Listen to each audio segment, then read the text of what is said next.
नगरपालिका प्रशासनाला निवेदन देण्यात आले। त्यामध्ये काही मुद्दे आहेत। त्यामधला पहिलाच मुद्दा म्हणजे अति महत्त्वाचा आहे की नगरपालिका प्रशासनाने इथे बिना कुठली परवानगी, कुठल्या सभेची परवानगी न घेता अवैध इथं कॅबिन बांधून ठेवलेलं आहे। इथं 2 कॅबिन बांधण्यात आलेले आहे, AC आणि फर्निश, एक उपाध्यक्षाची आणि गटनेत्याची, आणि याला कुठली परवानगी नाही। नगराध्यक्ष मॅडमकडे गेलो, ते म्हणते मला माहिती नाही या संदर्भात। मुख्याधिकारी केदारे साहेबाकडे आमचेच पत्रकार बांधव गेलेले आहे, त्यांनी म्हटलं की याच्याबद्दल मलाही काही माहिती नाही। तर त्या संदर्भात आम्हाला या संदर्भात पूर्ण माहिती पाहिजे की हे कॅबिन कशी बनवण्यात आली, कोणत्या फंडातून बनवण्यात आली। एकीकडं तुम्ही सांगता जनतेला की आमच्याजवळ पैसा नाही नगरपालिका फंडात, मग हे ACच्या फर्निश कॅबिन करायला पैसे कुठून येत आहेत तुमच्याकडं? जनता इकडं घाणीत राहून राहिली आणि तुम्हाला इथं AC आणि फर्निश कॅबिन पाहिजे। अहो, ज्या नियमानं तुम्ही हे कॅबिन बनवल्या ना, वर नगरपालिकेमध्ये वर जे गेलेले जुने नगराध्यक्ष, उपाध्यक्ष, नगरसेवक असेल, सभापती असेल, ते वरून पाहत असेल या नगरपालिकेचे असे हाल, तर ते डोळ्यातून पाणी आणत असेल त्यांच्या की काय बिना नियमाची नगरपालिका, तुमची का प्रायव्हेट कंपनी आहे काय? अहो, पालक संस्था आहे, स्थानिक स्वराज्य संस्था आहे, नियम अटी काहीतरी राहते, त्याच्यानुसार काम करा। त्याच्यानंतर आता माननीय नगराध्यक्ष मॅडम आता उद्याच्याच सभेमध्ये त्यांनी हाच विषय टाकलेला आहे की कॅबिनला परवानगी देण्यात यावी। त्याच्यानंतर दुसरा मुद्दा त्याच्यात हे टाकला उद्या होणाऱ्या सर्वसाधारण सभेमध्ये की नगराध्यक्षांना गाडी घेण्यात यावी। माझं एवढंच म्हणणं आहे, नगराध्यक्ष मॅडम एक माझे चांगले संबंध आहे त्यांच्यासोबत, परंतु मला हेच सांगायचं आहे त्यांना की 100 वर्षानंतर SCचं रोस्टर उघडलेलं आहे। असं काम करून दाखवा मॅडम की येणारे 100 वर्ष लोकांना तुमचं नाव घेतलं पाहिजे, ना की हे गाड्या घोड्या घेऊन। अहो, यवतमाळला एखाद्या दिवशी मिटिंग राहते हो, अहो भाड्याची गाडी करा, उत्तम भाऊ आणि 5 मिनिटात गाडी करून देते तुम्हाला। काय गरज आहे तुम्हाला? इकडे नगरपालिकाकडे पैसे नाही म्हणता आणि इकडे गाड्या घ्या लागले, कॅबिना बनवा लागले। अरे लोकांची हे करा ना, रस्त्याची काय हालत करून ठेवली। जा इच्छा सगळ्या लेआउटमध्ये, लेआउट तर काय ते SIT टाकली, 7 लेआउट लटक केले, लोकांचेच येले करून टाकले। गावात लोक प्लॉट घ्यायला या नाही लागले, पण ते तरी नियमात करा काहीतरी।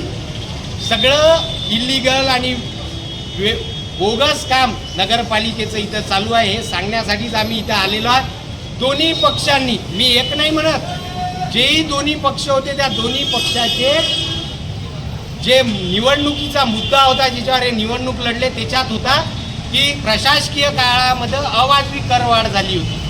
अवाजवी करवाढ आम्ही रद्द करून टाकू, याच्यावर आम्ही फेरविचार करू, असे आश्वासन जनतेला देण्यात आले आणि मतदान घेऊन इथं या सभागृहात नगरसेवक येऊन बसले। तर ते अवाजवी करवाढ कमी करा ना तुम्ही, लावा त्याच्यात। तुम्हाला चौकशी समिती बसवता येते, त्याच्यानंतर तुम्ही त्याच्यावर काही बोलबाल काही तर करा मीटिंगमध्ये, तुमच्या अंगावर येईल म्हणून तुम्ही आज हातवर करून राहिले। मग तुम्ही तुमच्या नगरपालिकेच्या आणि इलेक्शनच्या वेळेस हे मुद्दे कशाला जनतेला संभ्रम करण्यासाठी टाकले? त्याच्यानंतर तिसरा मुद्दा आहे, वार्षिकचे टेंडर निघून राहिले।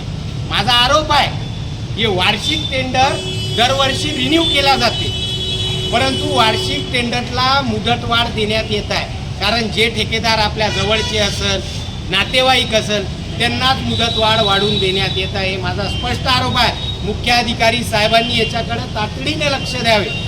त्याच्यानंतर भाजी मार्केट पहा इथं बांधलेलं, अहो त्याची 3 लाख रुपये डिपॉझिट ठेवले। कोणता गरीब येऊन 3 लाख रुपये डिपॉझिट भरणार आहे भाजीपाला विकणारा?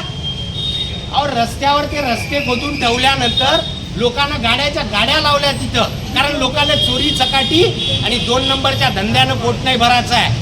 स्वाभिमानानं ते बिचारे गाड्या तिथं लावा लागले, त्यांच्यासाठी ते भाजी मार्केट तर ओपन करून द्या तुम्ही।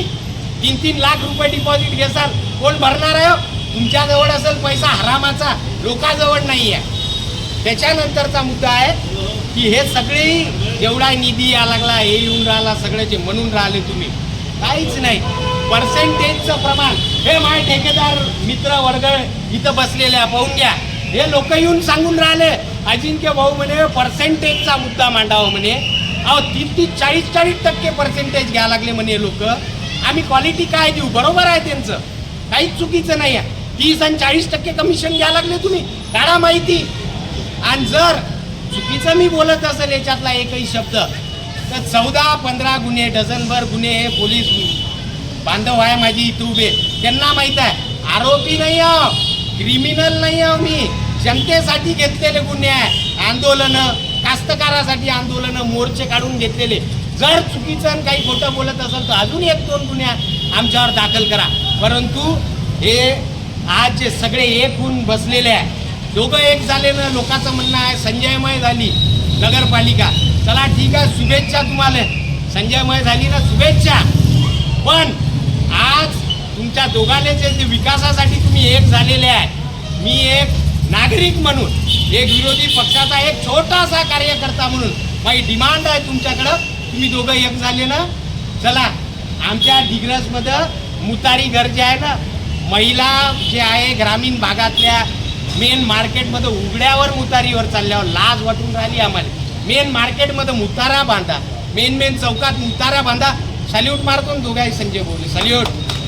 त्याच्यानंतर दुसरा मुद्दा सांगतो, 952 घरकुल.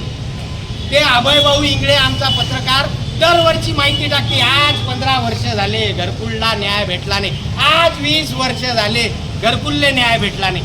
अरे दोघं संजय भाऊ द्या ना न्याय. आता दोघं एक झाले तुम्ही द्या. त्या 952 लोकांचे आशीर्वाद तुम्हाला लागत. त्याच्यानंतरचा मुद्दा आहे ग्रामदैवत घंटी बाबा. फक्त नावापुरतं कागदावर त्याला घोषणा करून दिली की हे तीर्थक्षेत्र झालं म्हणून. कोणता निधी दिला हो तिथं? अहो निधी सांगा. फक्त कागदपत्रापुरता इथं रिबीन कापून दिली, घोषणा करून दिली तर झालं. घोषणाचा नुसता बाजार. त्या ग्रामदैवताचा श्राप लागा लागला हो. पहिलेच आंधळी म्हणते ते, आता मुकीन बैरी तिकडच झाली. आणि हे बघा, याच्यानंतर मुस्लिम कब्रस्तान बद्दल बोलतो. काय बोललो होतो याच्या पहिले मी? विधानसभेच्या पहिले बोललो होतो की चॉकलेटची फॅक्टरी, चॉकलेट द्यायला लागले. दर बस आली नगरपालिकेची निवडणूक, विधानसभा लोकसभा आली की एक कागद दाखव. हे बघा झाला मुस्लिम कब्रस्तानचं काम झालं. अबे दफनविधी करून दाखवणार रे बा. तुम्ही समाजातले लोकही काऊन नाही बोलत यांले? एवढे तर गावभर बॅनर लावले, यांचे बॅनर लावले, सगळं केलं. बिलकुल आम्ही सदैव भाऊ सोबत म्हणणारे, प्रेम असायलाच पाहिजे आपल्या आपल्या नेत्याबद्दल. अबे पण जरासा गुर्दा ठेवा, जिगर ठेवा त्या नेत्याला विचारायचं बी की भाऊ हे तुम्ही एवढे निधी आणा लागले. अहो शक चालला हो, मुक्कार चालला तुमचा निधी वाया. हा हे विचारण्याची जर तुमच्यात ताकद नसेल, धमक नसेल तर मग कार्यकर्ता म्हणून मिळवू नका. अहो यवतमाळ जिल्ह्यातले टॉपचे कोण आहे श्रीमंत नेते, याची यादी तुम्ही काढायची. मी नाही म्हणत, तुम्ही यादी काढायची. अहो ते मरणाचा पैसा कमवा लागले. इथं कार्यकर्त्याच्या अंडरपॅन्टा फाटक्याच्या फाटक्या राहिलेला, भोगदाळ रे कुठं लागले. चालले आम्ही सदैव भाऊ सोबत. अबे जे सत्य आहे ते बोलाचा तरी ताकद ठेवा. घ्या ना सत्ता, घ्या, लुटा. नगरपालिका लुटा लागले तुम्ही, लुटा. पण एक नागरिक म्हणून तुमचंही कर्तव्य बनते, एक कार्यकर्ता म्हणून तुमचं कर्तव्य बनते की आपल्या नेत्याला प्रश्न विचारायचे. तेवढी तरी ताकद ठेवा. एवढंच बोलतो आणि माझे 2 शब्द संपवतो. जय हिंद, जय महाराष्ट्र.